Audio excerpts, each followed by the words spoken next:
So the other day, guys, I got a comment from the man Davis, and he said, "Hey Goonzig, check out my tracks." He has a series of tracks over here on Xbox, and they go track is sick 1, 2, 3, 4, and 5. They are all made by the user ejack247, and so far, just taking a look at the preview images here, they are looking wild. So of course I'm here on Xbox and I'm gonna be hopping in and it's gonna be a chill video, checking out these tracks, having fun with it, not taking on any AI or anything here today. And I think the simplest way to do it is start off here on track is sick number 1 and give it a go.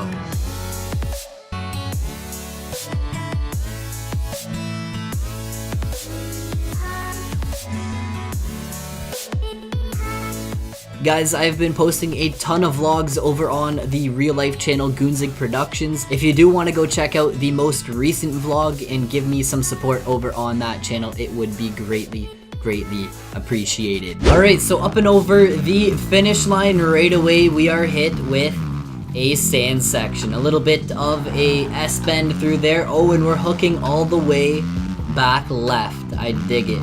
Sand double there, and we could probably actually, like, was that a quad? A quint? If I stay on track, we're busting out a big line through this section. We will have a ton of speed coming in to these tabletops across the start straight here. That is pretty cool. And of course, the favorite section of mine, the favorite obstacle in the track editor, these raised corners. These things are so much fun. I wish we saw them more in real life Supercross, but it seems like they kind of came, they existed for a little bit, and they are now a thing of the past once again. Because I feel like they were maybe pretty popular like back in the day.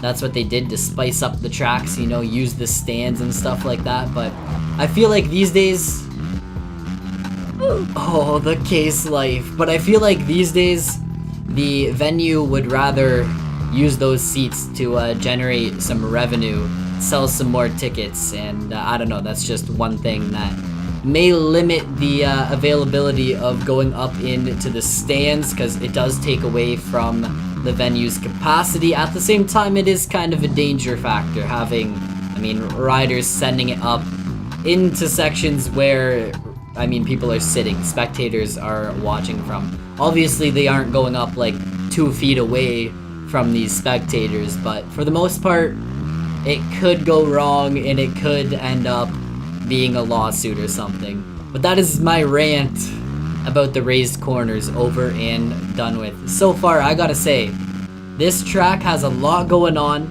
It will definitely take me a bit to learn the whole entire flow. Yep, stay on track, there we go. For my first lap, I gotta say, I'm impressed. Like I said, there's a lot going on.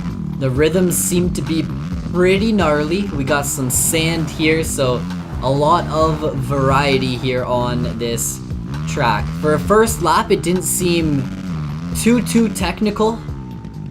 I jumped off track in the exact same spot, but it's not like I was struggling completely. I mean, casing jumps left, right, and center. I mean, I was casing jumps, but it's not like my flow was just out the window here on the first lap. So I'm gonna go out on a limb and say it's not a super difficult track if you can actually stay on track, stay on 2 wheels, and hit your lines. So far, it does kind of feel like one of those tracks where if you just go almost balls to the wall as fast as you can, you will be a-okay to make a clean lap happen.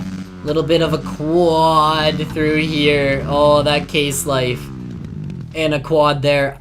I went down. Are you serious, man? Some big old booters and definitely some sections that I haven't really seen before. Some very unique use of tabletops and the obstacles available within the track editor. The track does have a pretty fun flow. Little bit of an on-off section through there. Sweep under the over-under. I'm gonna jump up on to that table, see if I can triple into the corner, and man, I approve.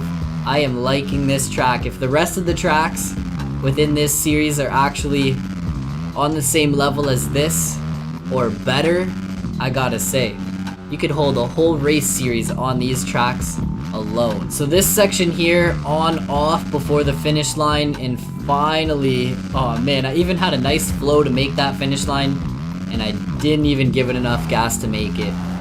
Through the sand section, man, the sand in this game eats me alive. There's another sand section, it's just like rollers, and I get through that section beyond slow. Finally didn't go down, so I can kind of see how this section...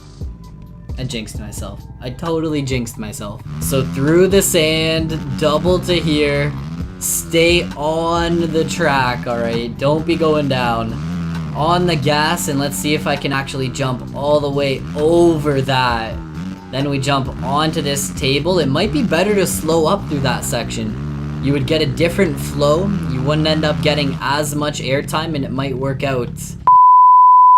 Moving on to track is sick number 2.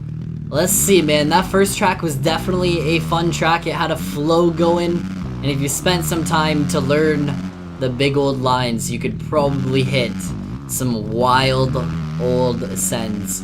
I feel like the jumps, the tracks kind of have some big jumps. They're almost like Supercross tracks on steroids. Like the rhythm sections are huge, but so far it doesn't seem like they are super technical. And with that being said, there are multiple line options through a lot of the sections. Obviously this is my first lap on the second track here, so take a little bit of time, try and learn it, and find that flow. Hopefully I can stay on track. Some gnarly old whoops through there. Looks like a pretty cool section through here if you could actually flow all the way around, doubling your way through that sweeper. I like it, man. A very unique use of obstacles, I gotta say. So up and over that finish line, it is just a floater of a double, and then we hit this single. I figured I was gonna get reset there.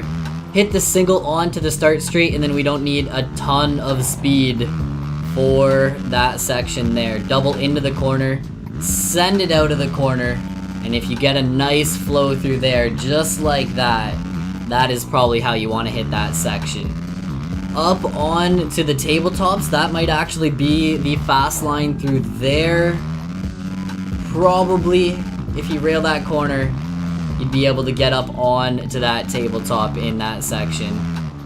Double to here, and then probably have to land and get on it, and a little bit of an OJ into the corner, but it worked in this section, man. Gnarly old whoops through there. Double to here, you kind of have to sweep to the left as you double your way through that section. Jump onto this table, off to here, and then if I remember correctly, we don't need a ton of speed. Yeah, I almost sent it right over that corner on the first lap there. A little bit of a pit under the tunnel. You could probably triple and then on off, but I don't know if that would actually be the fast line. The track is a fairly decent length, a minute 20 on that clock, and I am so happy I made that lap clean before I went over the bars. So I mean, it took me about one lap to learn the track and then another lap to kind of find that flow. Not saying I'm able to hit perfect laps here on this track, but it's not super technical. At the same time, there is a lot going on, some gnarly rhythms, some big old booters, so you can definitely have fun on these tracks. Track is sick 1, 2, 3, 4, and 5. Here today I checked out track is sick 1 and track is sick 2, and maybe in the future I will do an episode 2 where I check out the remaining 3 tracks. I want to try and beat my 121.6 for a lap time. I feel like I could definitely clean that up a little bit and beat it, so let's give it a go. Gnarly old drive through those whoops. I feel like those are definitely some OTB whoops. If you get off your flow, you might be going for a wild ride over the bars. You could probably stay on the gas and actually quad into the corner there, so that's a line I definitely want to try. And then if you choke up, I don't know what would be quicker. Either way, you kind of get a weird flow into that corner off of that tabletop. So up and over the finish line, let's attack the track, try and beat the fastest lap I have on the board right now. I think it will be doable. because that wasn't a super clean lap. It's just gonna take... I can't do it when I crash like that. Through here, I did figure out a different line. If you choke up and double to here, you can then actually triple all the way into the corner, get on the gas, and you can pretty easily hit that quad there. You don't need to even be completely wide open across that start straight to make it, so pretty easy line. It does seem like so far both tracks that I've checked out, they kind of have your easy line and then your big line, depending on if you want to hit the big lines or not. With that being said, both line choices seem to be fairly comparable in speed. Like, it doesn't seem like one line is a lot better than the other lines, so no matter what, I feel like you'll be able to hit some decent laps here on these tracks depending on your skill level. Obviously, if you case jumps like that and get sketchy like that, oh my goodness, there's no saving you. You have no hope at that point. If you're as big of a goon as me, then yeah, there's no luck for you hitting good laps. I hope you guys did enjoy Track is Sick 1 and Track is Sick number 2. I hope you guys did enjoy Track is Sick number 1 and Track is Sick number 2. Of course, they are on Xbox if you guys do want to go check them out. And this has been another custom track video here on the channel. I will catch you guys in the next one. Peace out.